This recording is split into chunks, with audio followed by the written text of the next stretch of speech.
Hello dear friends, मैं सुमन और स्वागत करती हूँ आपका अपने चैनल आपकी सहेली सुमन में। आज के वीडियो में हम बात करेंगे एक बहुत ही इम्पोर्टेंट टॉपिक पर। हस्बैंड के स्पर्म की रिपोर्ट करवाई, सीमन एनालिसिस की रिपोर्ट भी ठीक है, प्रेगनेंसी कंसीव करने के लिए आपने मेडिसिन भी खा ली, इलाज भी करवा लिया, लेकिन प्रेगनेंसी कंसीव नहीं हो रही, गर्भ नहीं ठहरा।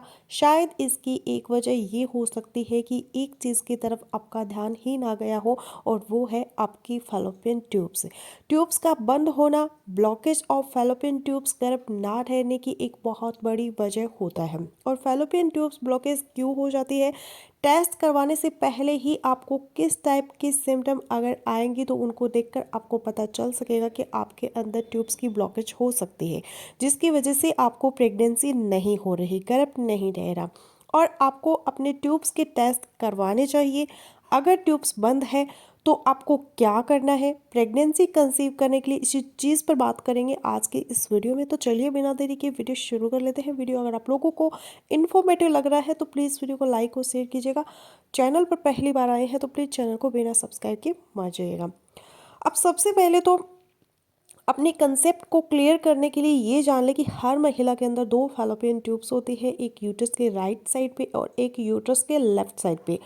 इस तरह से आपको दिखेंगी ये फैलोपियन ट्यूब्स, और हर फैलोपियन ट्यूब्स के दो सिरे होते हैं। एक जो एंड होता है वो यूट्रस के साथ जुड़ा हुआ होता है, और जो दूसरा सिरा है वो उसको हम फिम्ब्रिया भी बोलते हैं, वो आपकी ओवरीज के ऊपर होता है। जैसे ही ओवरीज से एग रिलीज होता है तो वो बाहर वाला ये सिरा फैलोपियन ट्यूब का एग को कैच कर लेता है, और फैलोपियन ट्यूब उसको अंदर निगल लेती है एग को। और फिर आपके हस्बैंड का स्पर्म नीचे से ट्रैवल करता हुआ यूट्रस के अंदर आता है, यूट्रस से फैलोपियन ट्यूब में, और यहाँ पे आके स्पर्म के साथ मिलता है और प्रेगनेंसी कंसीव होती है, एम्ब्रियो बन जाता है।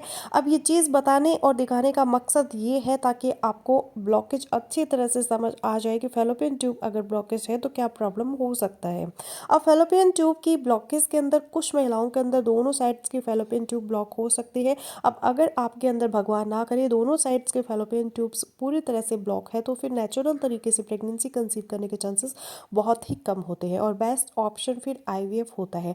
अब अगर एक साइड के अंदर फैलोपियन ट्यूब ब्लॉकेज है और एक साइड की ट्यूब आपकी ठीक है, तब 50% चांस होते हैं प्रेगनेंसी कंसीव करने के, क्योंकि ऐसे केसेस के अंदर फिर आपके डॉक्टर आपको ऐसी मेडिसिन रिकमेंड करते हैं जिससे आपके अंडे बनाने की योग्यता बढ़ जाती है, और जो साइड आपकी फैलोपियन ट्यूब की ठीक है उधर से एग रिलीज होने का चांस बढ़ जाता है। इसके बाद जो टाइप होती है फैलोपियन ट्यूब के ब्लॉकेज की वो है पार्शियल ब्लॉकेज हो सकती है, यानी कि पूरी तरह से आपकी फैलोपियन ट्यूब ब्लॉक नहीं है, लेकिन उसका जो सुराख है वो थोड़ा तंग हो गया है किसी वजह से, इसको हम कहते हैं पार्शियल ब्लॉकेज। इसके अंदर भी ये होता है कि सुराख चूंकि तंग हो गया है, स्पर्म तो आके ट्रैवल करके उसमें से गुजर जाता है और एग भी वहाँ पहुँच के मिल जाता है, लेकिन फिर जब एग और स्पर्म आपस में मिलते हैं एम्ब्रियो बनता है तो एम्ब्रियो का साइज बढ़ जाता है। तब चूंकि फैलोपियन ट्यूब को इस एम्ब्रियो को दोबारा धकेलना होता है यूट्रस के अंदर, जहाँ उसको यूट्रस की दीवार के साथ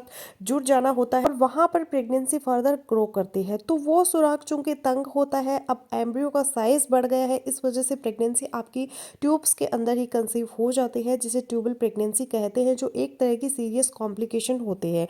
अब आपको कैसे पता चलेगा कि आपकी फैलोपियन ट्यूब्स ब्लॉकेज है? अगर अभी तक आपने टेस्ट नहीं किए तो फैलोपियन ट्यूब ब्लॉकेज की इटसेल्फ कोई सिम्टम नहीं होती, लेकिन जिस वजह से, जिस बीमारी की वजह से आपकी ट्यूब्स ब्लॉक हो गई है उस बीमारी की सिम्टम आपके अंदर आएंगी। तो सबसे पहली सिम्टम तो फैलोपियन ट्यूब ब्लॉकेज की यही होती है। हस्बैंड की रिपोर्ट ठीक होती है, कंसीव नहीं कर रहे होते, इनफर्टिलिटी यानी गर्भ ना ठहरना, ये पहली सिम्टम है। अब दूसरी जो चीज़ है, दूसरी एक बीमारी फैलोपियन ट्यूब की जिस पे हम बात करते हैं वो है हाइड्रोसाल्पिंग्स। ये एक ऐसी बीमारी होती है जिसमें आपके फैलोपियन ट्यूब्स के अंदर फ्लूइड इकट्ठा हो जाता है, तो इसके अंदर ये होता है यानी कि उस साइड की फैलोपियन ट्यूब्स ब्लॉक हो जाती है और आपके पेट के एक साइड में तेज़ दर्द महसूस होगा, उस साइड में जिस साइड में आपकी फैलोपियन ट्यूब के अंदर पानी भर गया है, और आपको एक तरह से एक प्रेशर बढ़ा हुआ महसूस होगा आपके पेट के अंदर, ऐसा कि जैसे कोई चीज़ फटने वाली हो। और फिर इस केस के अंदर जब फैलोपियन ट्यूब्स के अंदर पानी भरा होता है, आपको अनयूजुअल वजाइनल डिस्चार्ज भी साथ में हो सकता है। अब दूसरी एक बीमारी जो बहुत ही कॉमन हो सकती है महिलाओं के अंदर फैलोपियन ट्यूब ब्लॉकेज की, वो है एंडोमेट्रियोसिस। एंडोमेट्रियोसिस एक्चुअली एक ऐसी बीमारी होती है जिसमें जो मेंसेस का ब्लड है वो बाहर निकलने के बजाय कभी कभी अंदर आपके पेट में इकट्ठा हो जाता है। खास तौर पर जहाँ पर आपकी ओवरीज पड़े हैं उसके आसपास खून की छोटी छोटी थैलियाँ बन जाती है, और वहीं पर चूंकि फैलोपियन ट्यूब्स पड़ी होती है तो हर साइकिल के दौरान जब ये चीज़ें रिपीट होती रहती है बार बार, तो वो जो इकट्ठा हुआ हुआ ब्लड होता है उसके वजह से इन्फेक्शन होता है ट्यूब्स के अंदर, और इन्फेक्शन का होना ट्यूब्स को ब्लॉकेज कर देता है। तो इस केस के अंदर आपको किस टाइप की सिम्टम आएगी, आपके पेट के निचले हिस्से में लोअर एब्डोमेन में नाभि से नीचे आपको दर्द रहेगा।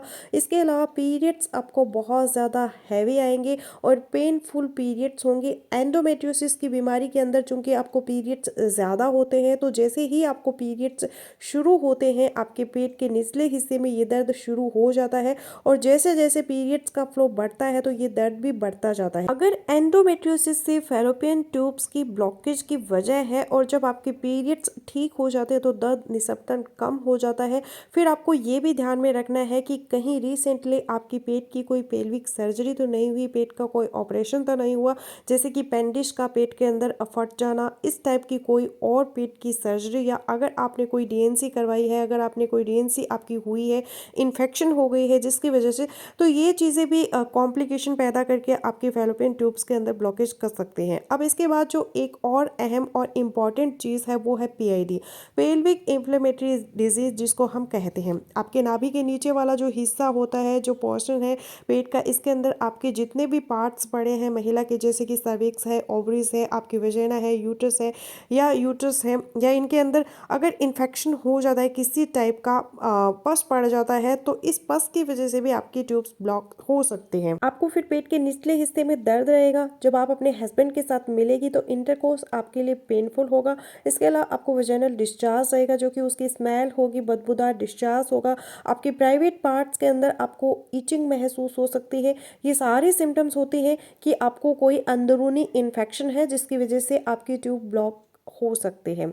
तो इस टाइप की सिम्टम अगर आपको आती है और आपके हस्बैंड की रिपोर्ट भी बिल्कुल ठीक है और आपको गर्भ भी नहीं ठहरा, आप सस्पेक्ट कर ले, समझ ले कि आपकी ट्यूब के अंदर ब्लॉकेज है। तो फ्रेंड्स बस यही था मेरा आज का वीडियो। आई होपफुली मेरा आज का वीडियो आप लोगों के लिए यूजफुल रहेगा। सो मिलते हूँ नेक्स्ट वीडियो में, तब तक के लिए बाय बाय।